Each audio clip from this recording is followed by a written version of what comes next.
Okay, good.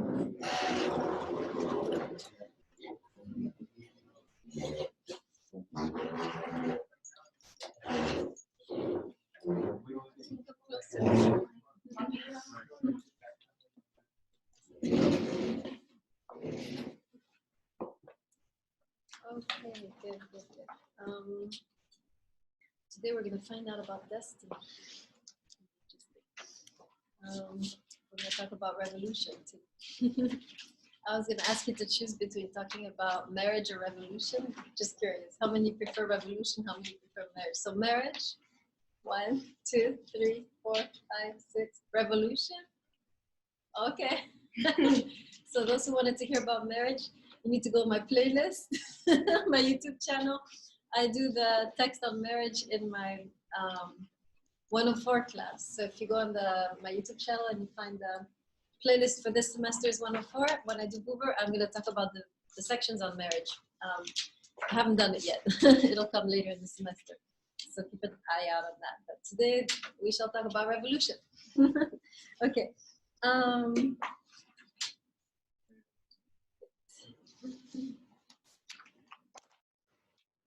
All right, so remember we talked about, when I introduced Buber, capitalism and socialism, right? And some other problems with those two systems. And the world is a little bit, right, split between these two systems. We have, Russia, China, more with a socialist approach.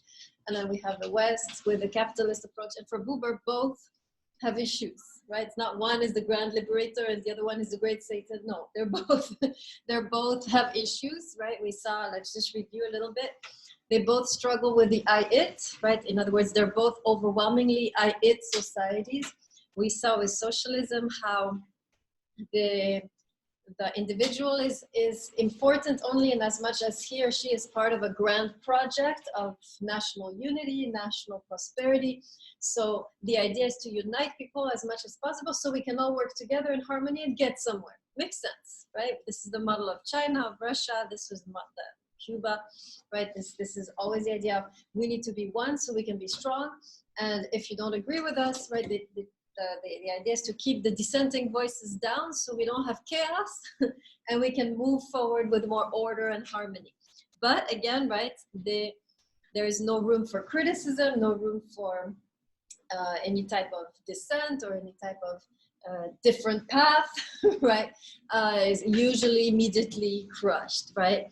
So we saw how, in that sense, right, people are it's in our system, obviously, same issue, not, I mean, different, but same, right? We are also it's, why? Because we live in a world of where wealth is the highest criteria and we will do whatever it takes to be wealthy.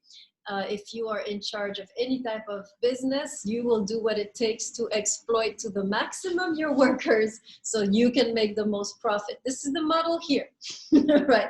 Just look at, any corporation, you're going to see very wealthy CEO and then a bunch of people who are working on the ground level and who are really struggling.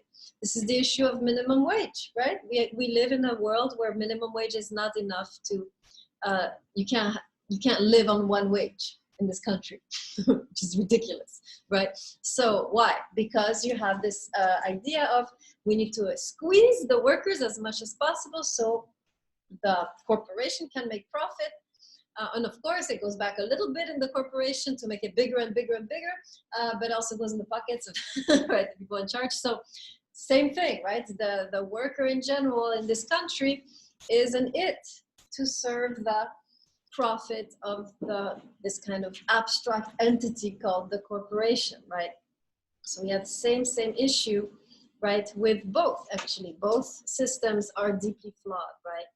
And so Buber here is going to talk about how these systems, if they continue like this on the I-it level, are actually going to deteriorate, right? We think that by destroying the you, right, by ignoring the you, meaning by ignoring human beings as ends in themselves and not as means to an end, I'm using Kantian language, right?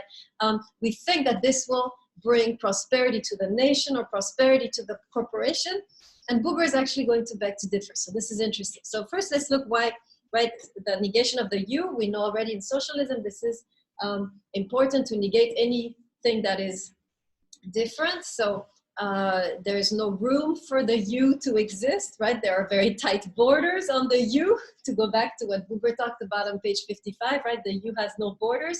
In the socialist system, there are very, very narrow borders set on your you. And the idea is that if we do this, we will be prosperous.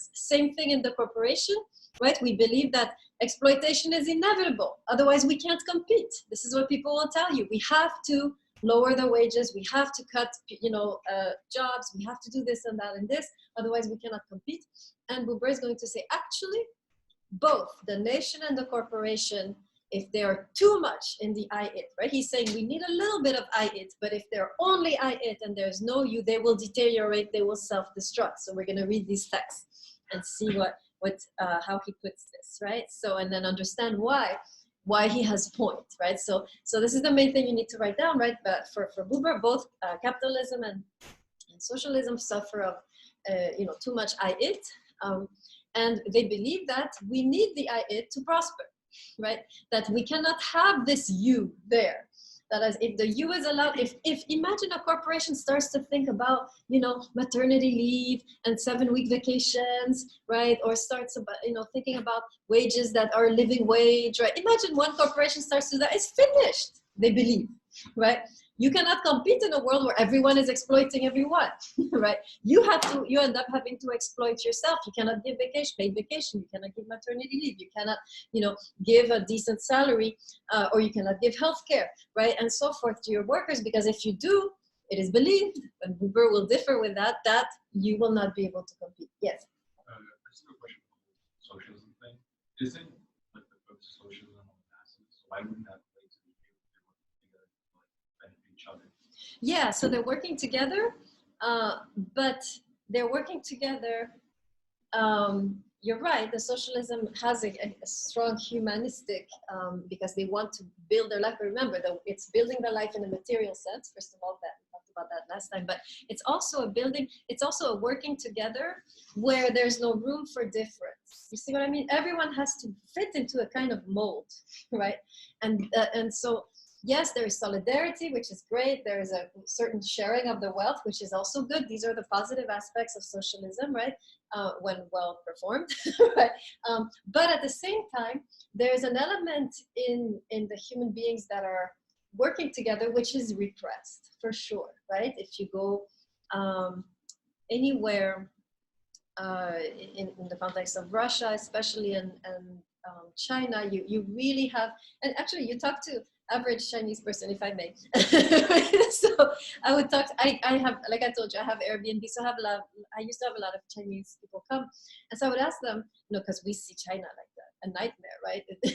From the US perspective. But so I would ask them, are you happy? And they're like, yeah, we have money, we have better jobs, we are building our country. So, and they're like, and so I mentioned to them a certain artist who is kind of persecuted in China right now. I don't know if you know him, Ai Weiwei. Have you heard of him? He's kind of a very ruthless artist, constantly criticizing and making fun of the government. And he's constantly under house arrest for this reason. And, they're like, yeah, well, he's just, it's not important, right? What matters is that we're building the country. We don't need to, it didn't feel important for my guests, right, to have any criticism because the country was doing well, right? So why should we criticize? We are moving together. So definitely, even the people in general are not oppressed in China. They are going along with this. This is because they're seeing the results. So yes, on a material level, it's hugely successful. But as soon as you have, certain critiques, right? Critical voices, for example, China is not an innocent lamb. Sometimes it does do a few things that are repressive. Then these voices are completely destroyed, right? We know, for example, Muslim population in China doesn't fit in very well right? Because they have Allah, they don't have the emperor, right? So it's a problem, right? So they're now being re-educated to be more Chinese. So that's an issue. So you see how the you, for example, as soon as it doesn't fit within this grand narrative, there's a problem, right?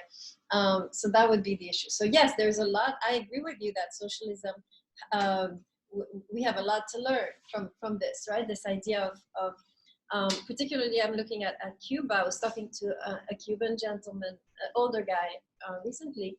He was telling me, you know, everyone has, you know, we're not rich, but we have what we need. Everybody, right? He was telling me there's no crime, there's no poverty in Cuba right now because the system is like that, right? This was under the old regime. Now I don't know where it's going, right? But there was something very, very positive with this idea of no poverty, no criminality. And it's true. You could, he was really telling me it was safe to walk in the streets, it was fine. But yes, of course, nobody could rise above their neighbors. That's why so many, we have so many wealthy Cubans in Florida. They're like, hell no, I'm not gonna stay here in Cuba, right? I can't get ahead or anything. So they move to the States so they can do their thing, right? But so yes, there's I appreciate this idea of, you know, everybody, right, to eradicate poverty, to eradicate criminality, but it has a price, at least in the way it's being done, right? Okay. Any other questions? Okay, good. Is all okay, Boo? I'm criticizing Boo. I'm criticizing us too, so it's okay. All right, where was I? Okay, yeah. So Boober is going to say, you know, we think, we are led to believe that nothing can be done, right? As somebody who owns a corporation, right? Or somebody who works in government, right? We are led to believe nothing can be done and that we will not survive if we don't continue on this trajectory. And Buber is going to say, actually, we're wrong, right?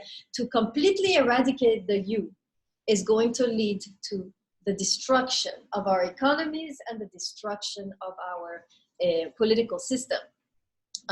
So here, let's read a little bit. When I taught this during the financial crisis, in 2008, when the housing bubble exploded. I don't know if you were, where were you guys when, how old were y'all in 2008? Can I ask?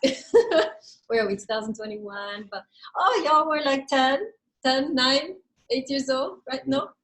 Just about, right?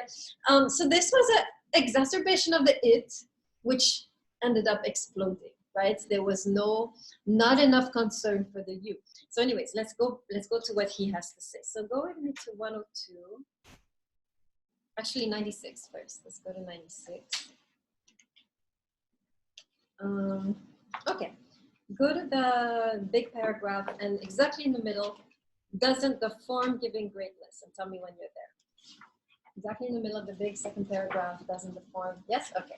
All right, so here he's playing devil's advocate. He's going along with what the, for example, CEO of a corporation would say, or a statesman, right, in a socialist regime would say, and he would say, you know, doesn't the form-giving greatness of leading statesmen and businessmen depend on their way of seeing the human beings with whom they have to deal, not as carriers of the inexperienceable you, but rather as centers of services and aspirations that have to be calculated and employed according to their specific capacities, right? So in other words, he's saying the greatness of a country comes from this cohesiveness. Everyone is doing the same thing. This is what brings greatness, when everyone is marching together in the same direction, right? This is the case of socialism. Or, right, when everyone is treated, you know, as a means to an end in a corporation. You can't be there, you know, being all, you know, babying your employees, you know, it's not going to work out.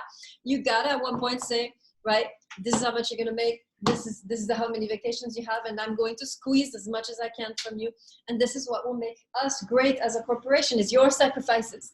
Right? So that's the idea. So he's saying, yes, to a certain degree people believe, right, the greatness of our corporation or of our country comes from this squeezing, right, from the leaving behind of the IU.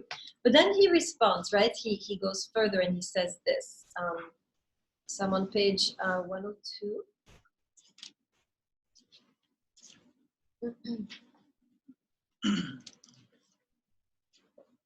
Yeah.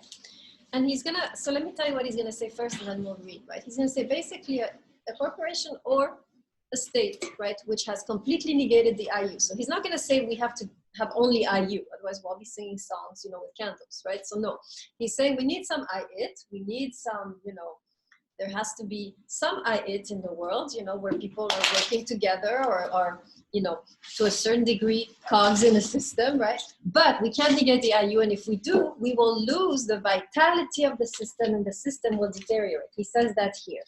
Last paragraph on 102.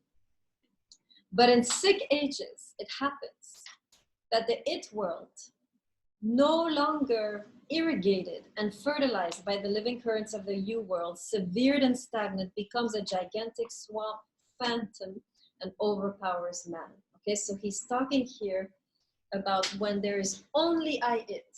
This is when we enter a state where, or a state of being, where eventually things will die and stagnate and not function, and it will deteriorate. So let's ask ourselves a little bit, why do you think that not having the you, or negating or ignoring the you in a corporation or in a state, why do you think that it leads to the deterioration of the state? Can anyone see what he's saying and give some argument for what he's saying? Then I will give the philosophical argument.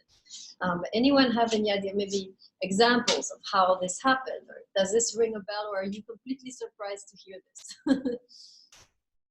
Yes, go ahead. I think that innovation is a big part of success in general. So when everyone is just working as cogs and doing exactly what they're supposed to do, nothing more, nothing less, there doesn't really leave room for innovation. Yeah, so eventually it'll fail. Absolutely, right? We have, so my favorite car, right, Toyota. I only buy Toyotas. So it has a, yeah, you're familiar with the business model of Toyota, you guys? Anybody?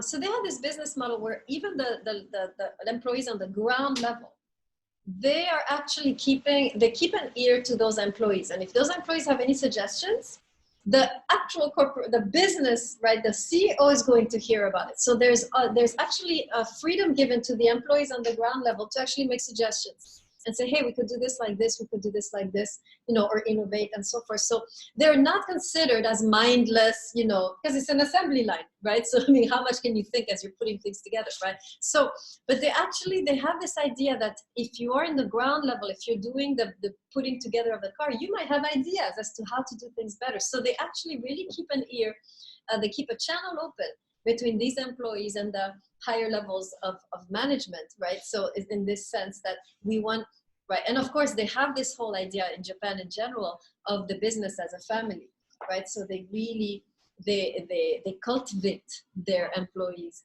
so that they will feel this kind of emotional bond, right, to the corporation, and then therefore maybe participate in a more constructive way, right? So yes, absolutely. You can't have, you know, faithfulness or new ideas or innovation if everybody's just in it and considered as a mindless cog, right? Mindless part of the machine. So very good. Any other reason why you think the you actually preserves, energizes the group rather than makes it less competitive? Yes.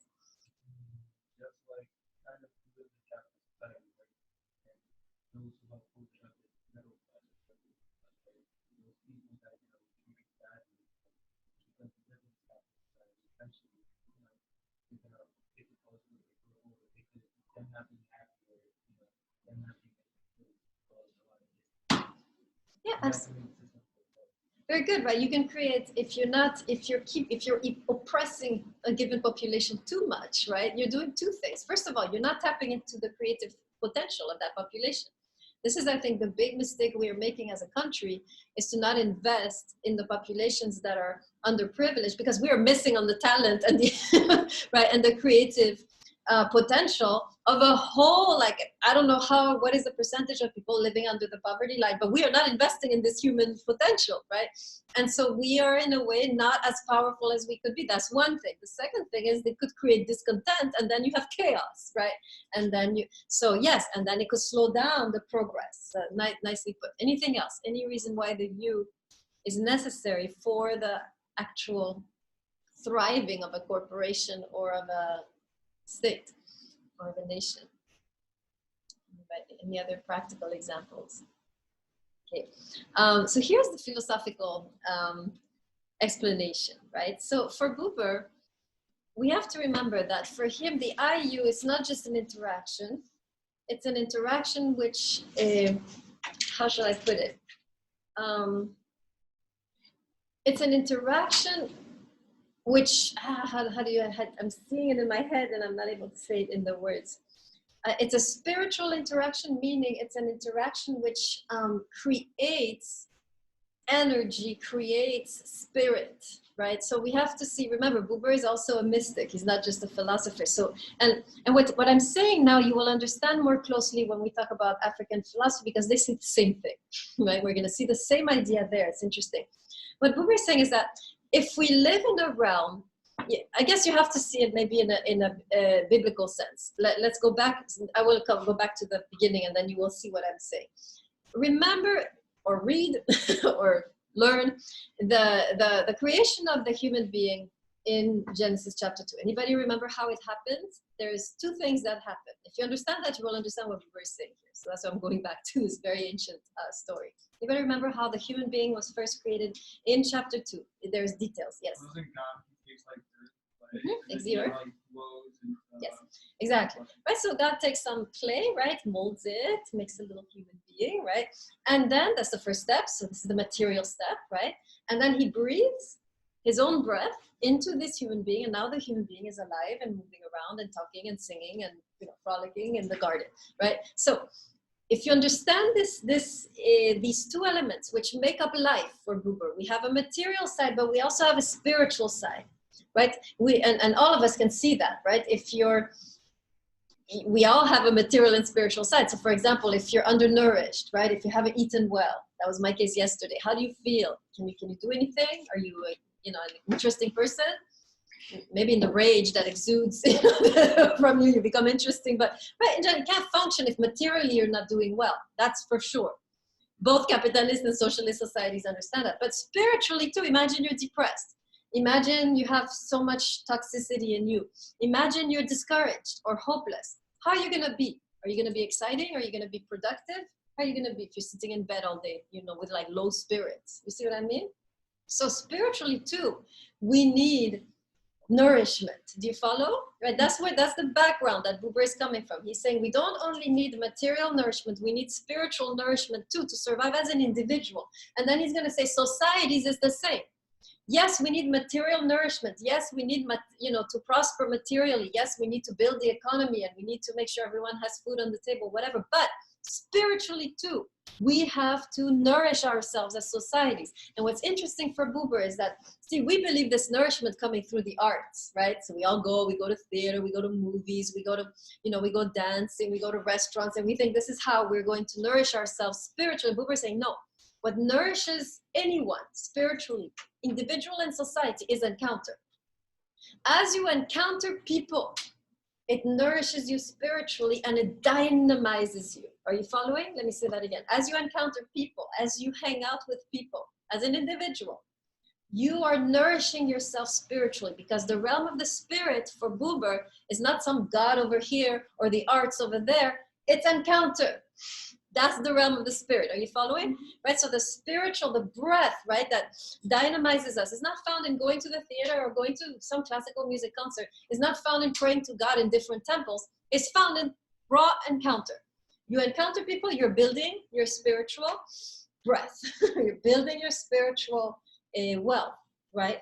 So, by the way, this is why, if you're alone too long, this was COVID, right? Some of us, we were alone too long in our homes, right? And then you become so tired with no reason, right? Anybody experience that? You're just tired. You didn't do a thing in the whole day. You're exhausted. Why? No interaction, right? So even though you were pigging out in front of Netflix, right? You had the material nourishment. Here you are exhausted on your bed. What is going on? Well, what is going on? You lost the interaction with flesh and blood people, and it took away some of the spiritual resources you have. Are you convinced on that level? Are you seeing? Now, society level is the same. If we only take care of a society materially, which is the case, for example, in Cuba or China or well, not even Russia, but at least those other countries are more successful. If you only think nourishment of the body, wealth, materiality, food on the table, this is not enough. A society also needs breath, spirit, to become strong. And this, for Buber, the spirit of a society is the ability for the society to engage in IU encounters, is the ability for a society to protect the IU dimension within itself. If a society loses the encounter, the IU encounter, and everything is just an it's losing basic encounter between people, right? Basic, this enriching encounter, which is the IU relationship, the society will become more and more degenerate, right? which is, so that's what Buber is saying, is that if within a corporation you lose the encounter with your employees as human beings, your corporation will have the material wealth, but spiritually it will begin to degrade. And eventually, like a body during COVID, it will get very tired and it will die. Are you following? That's the idea, right? That's what he's saying. And it's interesting because this IU, right? We can look at it on several levels. IU of not exploiting, seeing your employees as human beings who have worth in themselves, using Kantian language, right? And not just means to an end. The moment you begin to see your employees as human beings that have value, that you're not just using and squeezing, you are breathing life into your corporation, right? In a state or in a society, when you're able to create a space for the IU voices of dissent or the IU connections with different people. If as a society, I talk a lot about immigration, and this is one of the things I say, immigration is bringing encounters with you because they're different. It's enriching the society in the sense that you're bringing in new encounters. The more encounters you have, the more IU encounters you have, where the person is not just an it in a society, the more breath, the more spirit, the more dynamic that society will be, right? That's the idea. So that's the philosophical explanation, right? The IU is the spiritual component that also needs to animate a society. It's not just materially that we become strong. We need also spiritual nourishment. And this comes when a society or a corporation is able to really protect the IU relationships within its realm, right? This is when that corporation is becoming spiritually strong and therefore will compete. That's the idea. Everybody good? See, okay. Okay, so if you're convinced, of course, now you will want to start a revolution, correct? Hopefully I have rounded you up to want to change things and create a new world, right? And this is where it becomes interesting, where Buber talks about two kinds of ways to respond to the injustice, to the bad decisions of our leaders or bad decisions of the business community, right? If any of you feel, right, not all of us are made for revolution, I have to say, right? But all of us to a certain degree are made for destiny. So we'll talk about destiny. But first, let's talk briefly about revolution, right? I've noticed there are two ways that we try to change the world, right? And you can notice this even in these great people who have actually had an impact, and we're going to analyze that. The first way is you're angry and you're going to destroy everything on your passage because this is, for example, when we had the Black Lives Matter, what do you call it? What is that called when you're out in the street?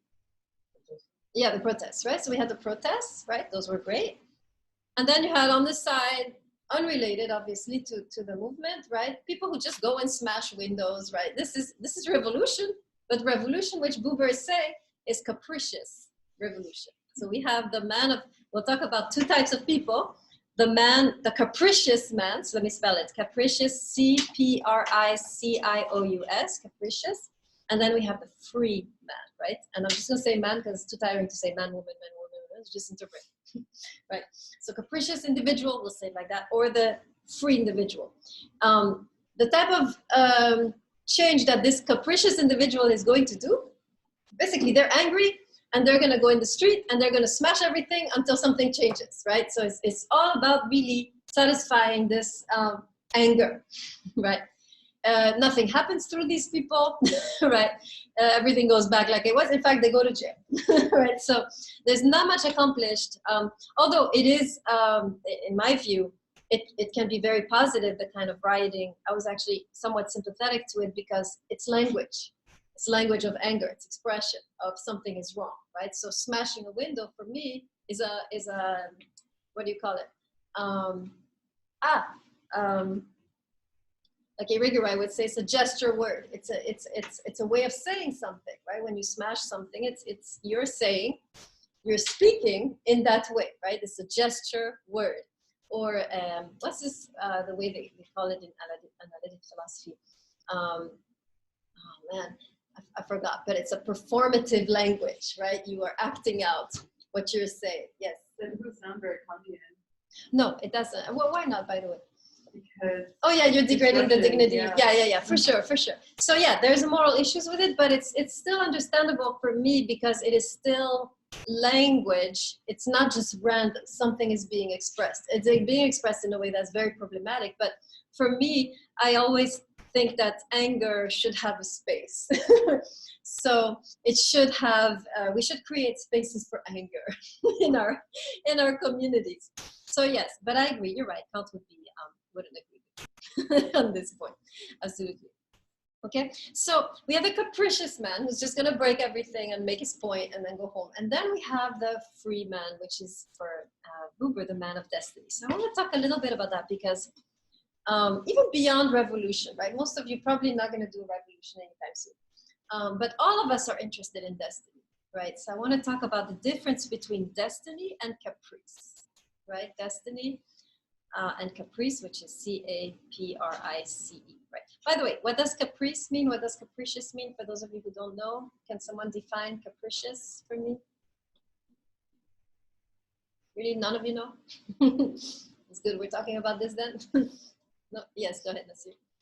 like people like they change along.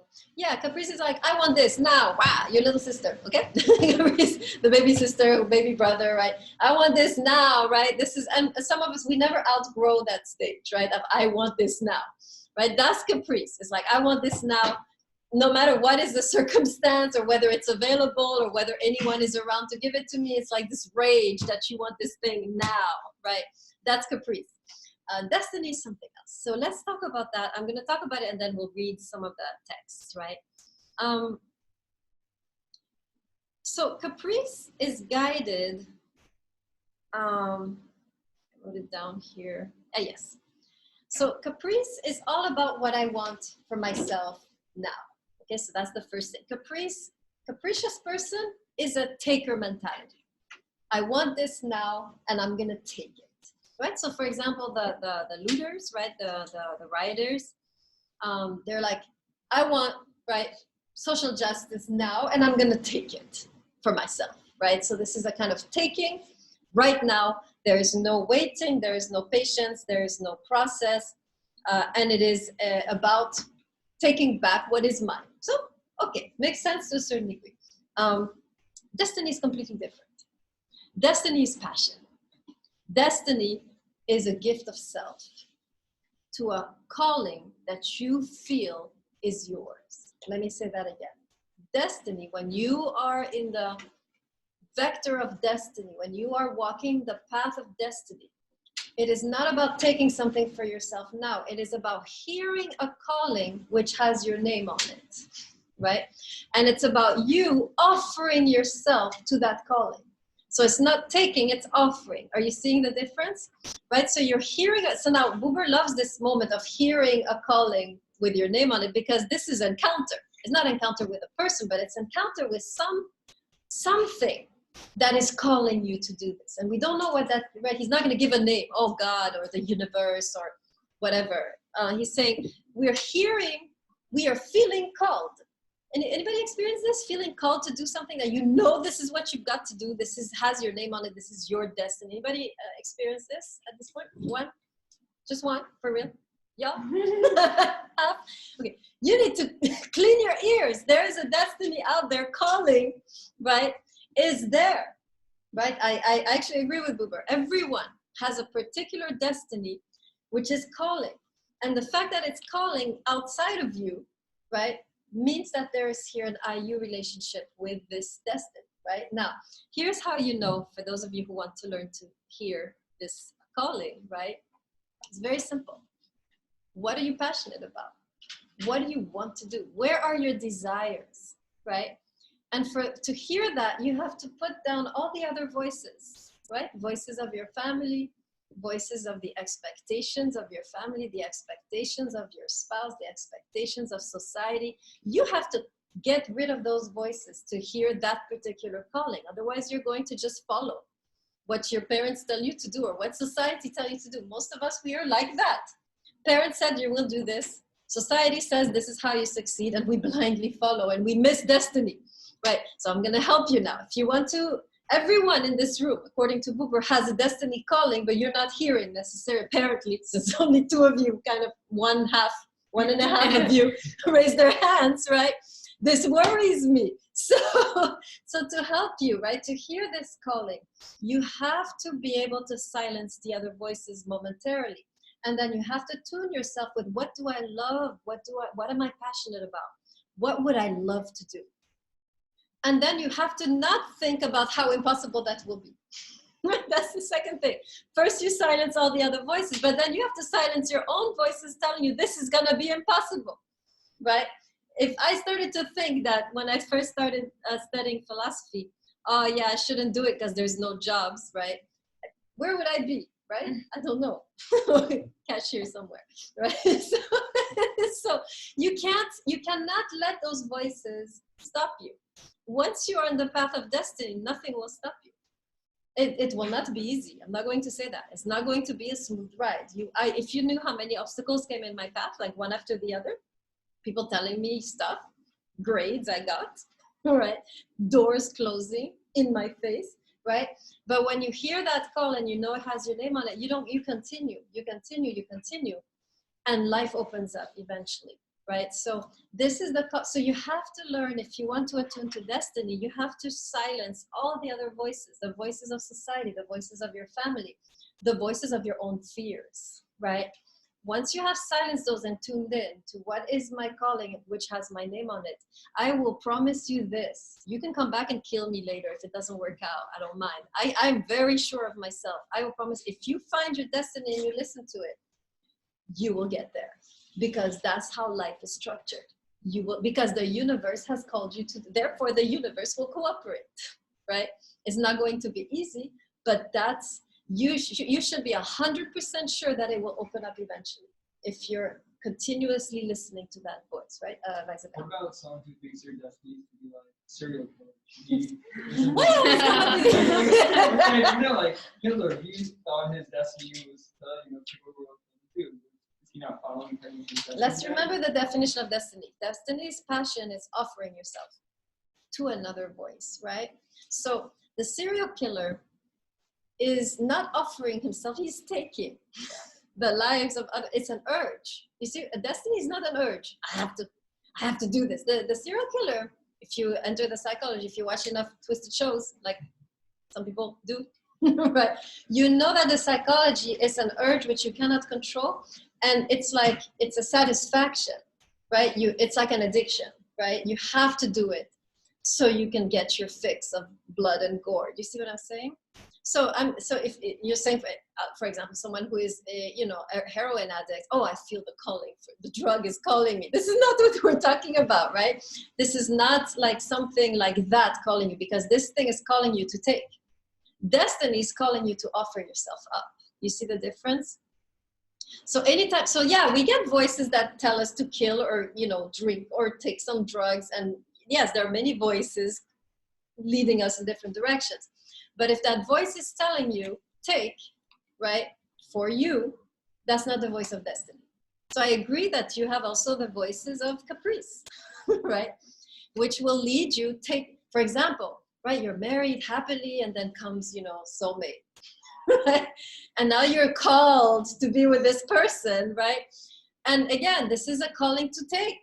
It's not a calling to offer yourself up, right? So this is the difference. The destiny's voice will always call you to give yourself to the world. The caprice voice, caprice, the voice of caprice will always call you to take something out of the world. And Hitler, right, again, this is the same thing. This is about taking what isn't his, whether it's the life of people or their wealth. Right, this is the problem, right? So yeah, so I would really invite you, try to silence the other voices and tap into what you would love, what you've always wanted to do, right? It's there. I mean, I can guarantee every single one of you is there, right? But you're shaking, you're trembling. Everyone put fear into your, being about this. And yeah, you can live in fear and you can have a decent life based on fear. In fact, you'll be pretty secure. You'll have a, secure life, but you will miss destiny. Why? Why become just, a human being breathing and eating and then dying? Why? Right? You want to accomplish something. There is a calling for you to do something. Right? So that's what he's saying. So Yes. if you quiet down, you suddenly you're gonna get this idea like, pop, this is my destiny. Yes, that's what I'm saying. It's not just pop. You have to tune into what your desires. Is there any desire? Actually, let me ask you: does everyone? At least let's get this clear. Does everyone have, if you look inside, a particular desire they would love to do that they haven't looked at for a while? Now we can raise your hands. Okay, so we have a little more. One. Specifically that they haven't looked at for a while. Well, you have clearly because you raised your hand for destiny, so you're good. You're off the hook, right? But those of you who haven't thought about destiny, so how many desires are you aware of that you would love to be able to do? So 1, 2, 3, 4. So a little more, right? This is where you need to go. Those of you who are feeling nothing, what is happening? What's happening with you people? Right? So woo. Looking down. Right? I really would invite the 4 of you here. Right? The rest of you. Brahma, did you raise your hand? The 5 of you, right? I would really invite you. Take some time. Look at something you've always wanted to do. And you have to look back sometimes when you're in middle school. I want to be this, and then everybody's like, what? You can't be that, right? And you're like, okay, right? Try to find that desire because the destiny is actually calling from within us, right? It's never something out there telling you do this, do that. It's within you. You know, I want to do this, but then everybody said, or I'm saying it's not possible, right? So let's look a little bit now at the text on that. And by the way, true revolution only done by people of destiny. Never done by people of caprice, right? True change only comes when you have this powerful calling moving through you, right? And it's not something you choose to let it move through you, but it's not about you, right? The true revolution is never about the one doing it, right? It's always, I'm looking at someone as great as Martin Luther King, right? Who was saying, right? He wasn't thinking so much of his own happiness and prosperity. He had a vision which he was following, right? He had a dream, to say it like that, right? He was possessed by this vision and possessed by this dream. And that is what was moving him along. It was never about, oh, I need to make a living. I need my family to be safe and secure in this life. Yes. It's funny you said it because the whole time you were saying, I've been thinking like Martin Luther King versus Malcolm X. Malcolm X, his goal was like he wanted to hurt other people, but it seemed like that's what he wanted. It was more caprice. Yes. Malcolm X is an interesting figure because he started out with caprice and he finished with vision, right? He started, and that's sadly when he was assassinated, when he was becoming interesting and truly powerful. As long as he was just thinking, I'm angry and, that's just, let's destroy everybody. He wasn't that dangerous. The moment he starts to shift his vision and become a man of destiny, then he became dangerous. And that's when he was killed, interestingly. Same with people like Tupac, right? If I may. He starts out, with a caprice. He's angry, he's just, and then he begins to shift into a man of destiny. And that's when, of course, he becomes dangerous. And that's when he dies, right? So this we can see very clearly in some of our own, right, amazing, revolutionaries. The temptation to go into caprice, right? Just angry and let's take up arms, let's kill everybody, they deserve it. And then the shift into destiny and the power of destiny, right? We see that eventually who changed the world was not Malcolm X, it was Martin Luther King, who changed, really had an impact, right? Yes. But it's like, what about aspects of, I believe like Martin Luther King, he had aspects of both, like, that's a speech we all know, you love to have a dream, it's very peaceful, but you also have to keep in mind, he also did have aspects, there are other speeches less well known and less publicized. He was very angry. He did preach, similar, a message similar to Malcolm X, where he couldn't do too much. He did have aspects of that.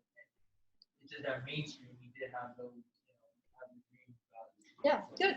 Yeah. All of us, we oscillate, right? Between caprice and destiny. I mean, we all have, Kant would agree, right? Instinct and reason, right? He would say, he would divide it like that. There's the instinctual voice of, I want to get this now, right? I'm angry. And that's the instinct speaking content language, right? And then there's the reason, which is now there's a higher destiny and I need to allow that destiny to flow through me, and to the point of sacrifice, right? We know that Martin Luther King allowed this vision to flow through him. He was not even afraid of death anymore, how powerful destiny had taken a hold of him. He was saying, I'm going to die, but it's okay because the vision will endure, right? Something like that. I'm not saying it like he said it, but he was not even afraid of death anymore. At that point, you're not afraid of death because you have become an instrument of destiny, which for Buber is actually you have become your highest self, right? This is what's interesting. This is so Hebrew. Let me emphasize this. Possession by another is the highest level of identity in the Hebrew context, not in the Western context. Western context is I am myself when I'm only me. Kant, right? Western. Just your voice, right? But the Hebrew context, the ability to listen to another voice, the ability to be moved by another voice, the ability to be even, what's the word? I don't see it in English. The ability to be moved through by another voice is what brings you to your highest self, because the self in the Hebrew context is relational. Do you follow? So the fact that you're moved by something deeper than yourself is what actually brings you to your highest self. Because the highest self in the Hebrew tradition is relational, is the ability to hear. The ability to hear a voice outside of yourself pushing you towards your true destiny. In the Western context, only my voice. That's when I'm truly myself and when I'm truly free. But in the Hebrew context, the ability to be moved by another, or to be, or to have something move through you, is the highest level of selfhood, right? Yes. I'm a little bit confused when you say these figures were dangerous after they had transformed into their highest self. Yeah, dangerous in the eyes of the political system. So when they see the transformation, they sense the power. Now Malcolm X or Tupac, who have switched, now they become powerful entities, right? Imagine if Tupac had lived, or Malcolm X for that matter. Imagine, and they have shifted, right? Imagine the force for good. And anyone who is in power, right? They immediately saw Martin Luther King as a threat. Boom, right? Malcolm X, as long as he's, making scary speeches, is not a big deal. But when he began to shift, interestingly, is when he got killed, not before. It's interesting, right? Same thing with Tupac. So they're a threat to the political powers, right? They're dangerous in that sense. Does that make sense? Yeah. Okay, good. So, yeah, all right. So let's read a little Buber. Let's see what he has to say. Let's go to 108. And he has his own heroes that he quotes, right? We're going to look at those briefly. Okay, go to the last paragraph on 108. Free is the man that wills without caprice, right? Now we understand a little bit. Free because they are something is moving through them, something is liberating their potential, right? They are now flowing into the world. That's freedom. Let me say that again. Freedom here is not taking what you want. Freedom is the ability to offer and to pour yourself into this world. Do you follow? Right? Look at this water. You will immediately understand. I'm going to make a puddle. Are you ready? Everybody's paying attention now. When the water is flowing out like this, right? Would you say it was free? From the container it was in? Yes, right? This is freedom, the ability to, right? The ability to flow out of a restrictive container of your limited self or selfish self. Flowing is a kind of freedom, which is deeper and more profound than the freedom of taking and doing what I want. Do you see the difference? That's the kind of freedom that we see in Buber and that we will see also in Levinas. So I'm preparing you for that. He's also going to define freedom in that way as a gift of self, rather than as a taking. So that's why he says, free is the man that wills without caprice. It's not about taking, that's a limited freedom. That's the freedom of the toddler. But toddler is not free. I can whack the toddler any moment, don't quote me. That's right. Toddler's just, think it's free. True freedom is that I can give, I can pour myself into this reality. Then he continues. He believes in destiny and also that it needs him. It does not lead him, it waits for him, right? So destiny never takes possession of you unless there is consent, right? This is not it's not like, for example, the serial killer, right? He has no choice. He has to kill. right? Same with Hitler in a way, it's a compulsion, or with any type of addiction, it's a compulsion. You have no choice. The destiny, however, waits for our consent. We have to be open, willing to, otherwise it will pass us by. The addiction not going to pass you by. Serial killer not going to pass you by, right?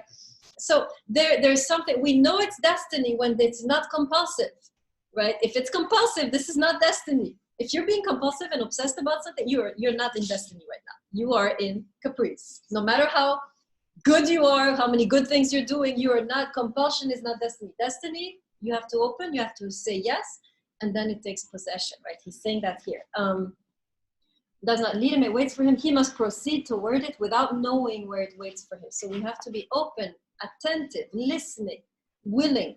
He must go forth with his whole being that he knows. It will not turn out the way his resolve intended it. Now here's what's interesting.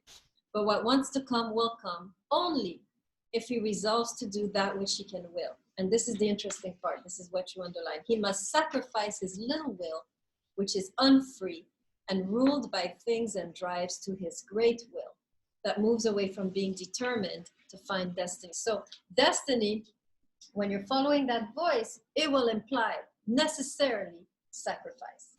If you're not ready to sacrifice, you cannot enter destiny. Destiny will take everything from you, right? But that's how you get to the other side. So this is why also a lot of us don't enter destiny. First reason, we're afraid, or we're cluttered by the voices of society or our parents. Second reason is we don't want to do the sacrifice. Any great destiny will go through you giving up everything. And if you're not ready to do that, if you want comfortableness, like Nietzsche would say, right? Which is fine, you're not doing anything wrong by being comfortable, right? And nobody's going to criticize you for avoiding the sacrifice. But if you want destiny, you have to know there will be a point where you will be asked to sacrifice the little will, sacrifice, I will say, everything in order to get to that point where you regain everything back, but you first have to give up everything, right? So he continues, now he no longer interferes, nor does he merely allow things to happen. He listens to that which grows, to the way of being in the world, right? So that's destiny. And then caprice, we can turn, I'm on the same page actually, second paragraph. Oh, sorry, let's read just one more line for destiny. Last line of that paragraph on 109. He believes, I said, but this implies he encounters, right? Destiny is an encounter. It's not something that possesses you in this way, which is kind of, there's no face to the addiction, there's no face to the serial killer urge, right? Destiny is an encounter that you have to be open to.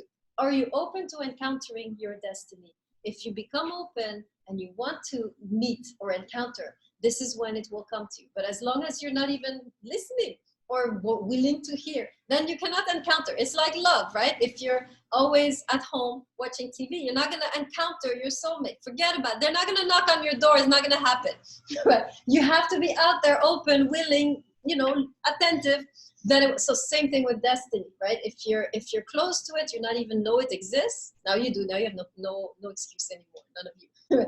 If you're open to it and you're willing to encounter, it will come, right? It will come to you. Now, capricious man does not believe an encounter. There's no encounter because it's all about him. My rage, my resentment, what I want now, right? He only knows the feverish world out there and his feverish desire to use it, right? Or to destroy it, or to, right? It depends.